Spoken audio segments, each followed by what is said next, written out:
Bem-vindo ao vídeo. Irei narrar o chamado de Cthulhu, uma jornada ao desconhecido. Prólogo, um encontro com o desconhecido.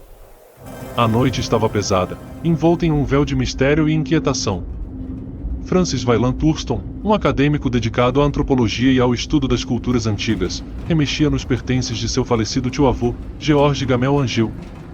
Angel fora um renomado professor de linguística e folclore na Universidade Brown, mas sua morte súbita, aparentemente causada por um ataque cardíaco enquanto caminhava pelas ruas de Providence, deixará Thurston desconfiado.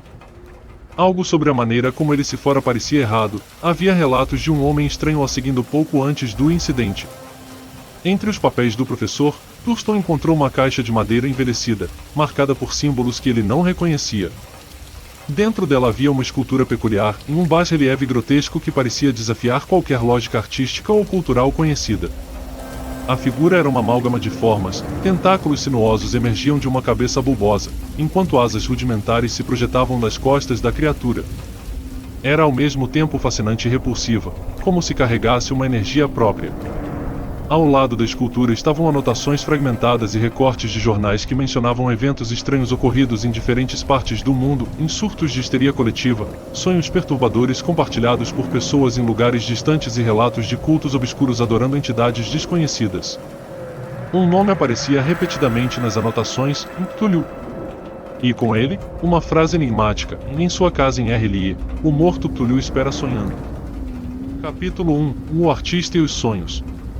Intrigado pelo mistério, Thurston decidiu seguir as pistas deixadas por Angel. Sua primeira parada foi a casa de Henry Anthony Wilcox, um jovem escultor que havia procurado Angel anos antes para mostrar-lhe a escultura. Wilcox era conhecido por sua arte excêntrica e por sua sensibilidade incomum às forças invisíveis do universo. Wilcox recebeu Thurston em seu apartamento caótico no centro de Providence, onde pilhas de esculturas inacabadas competiam pelo espaço com livros antigos e instrumentos artísticos. Ele parecia nervoso ao falar sobre a escultura e os sonhos que a inspiraram. Eu não sei explicar, disse Wilcox, enquanto seus olhos vagavam pela sala como se procurassem algo invisível. Desde que comecei a trabalhar naquela peça, é como se algo estivesse me observando. Eu sonhei com uma cidade impossível, cheia de monólitos gigantescos e ângulos que não fazem sentido. E havia água, muita água. Thurston pediu para ver os esboços dos sonhos de Wilcox.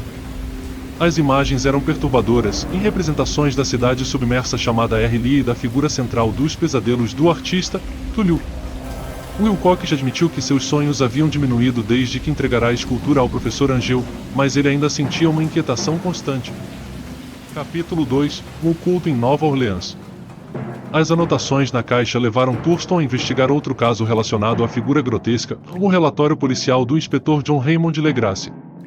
Anos antes, Legrasse liderara uma expedição aos pântanos da Louisiana para desmantelar um culto macabro que realizava rituais sangrentos em homenagem a Cthulhu. Thurston viajou para Nova Orleans para encontrar os arquivos originais do caso. Ele conseguiu acesso ao relatório detalhado da expedição e às descrições dos cultistas capturados. Legrasse havia encontrado uma estátua semelhante ao bas-relieve entre os pertences dos cultistas, uma figura esculpida em pedra negra, representando a mesma entidade monstruosa.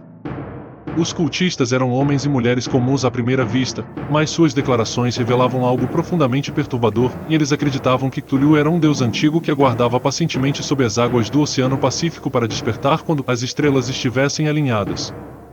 Eles afirmavam que ele era parte dos grandes antigos, seres cósmicos cuja existência precedia a humanidade. Os rituais eram realizados para manter contato com Cthulhu através dos sonhos. Eles acreditavam que ele se comunicava telepaticamente com seus seguidores mais sensíveis. Capítulo 3, O Pesadelo no Mar. A investigação levou Thurston ao relato mais aterrorizante de todos, o diário de Gustav Johansen, um marinheiro norueguês que havia sobrevivido a um encontro direto com Cthulhu. Johansen era parte da tripulação do navio Emma, que navegava pelo Pacífico Sul quando encontrou uma ilha desconhecida emergindo das águas após um terremoto. A ilha era coberta por estruturas ciclópicas feitas de pedra verde escura, claramente não obra humana. Era a R.Lie. Thurston leu as palavras escritas por Johansen com crescente horror. Nós descemos a ilha com cautela, mas logo percebemos que ela não era como qualquer lugar na Terra. Os ângulos das construções pareciam mudar conforme nos movíamos, eles eram impossíveis à lógica humana. E então, nós o vimos. Tuliu emergiu das profundezas como uma montanha viva coberta por tentáculos e asas atrofiadas. Sua mera presença era suficiente para esmagar nossa sanidade. Alguns homens caíram mortos no momento em que olharam para ele.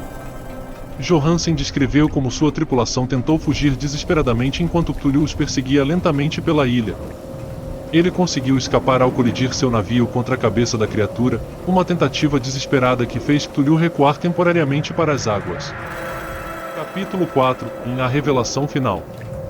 Ao terminar sua investigação, Thurston percebeu algo perturbador. Todas as peças estavam conectadas por um padrão maior, um padrão cósmico além da compreensão humana.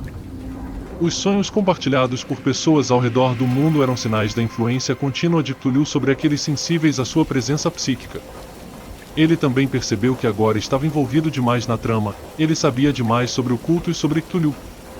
As últimas páginas do diário de Johansen alertavam sobre os cultistas espalhados pelo mundo. Eles eram numerosos e dedicados à causa de trazer seu mestre de volta à superfície. Thurston começou a sentir os efeitos dessa revelação em sua própria mente. Pesadelos começaram a atormentá-lo noite após noite, visões da cidade submersa e da figura colossal aguardando pacientemente sob as águas escuras. Antes de encerrar suas notas finais sobre a investigação, Thurston escreveu um aviso sombrio. Se alguém encontrar este registro, saiba que há forças neste universo além da compreensão humana. Não busque respostas, não procure pelo desconhecido. Pois aqueles que ousam olhar para o abismo podem encontrar algo olhando de volta.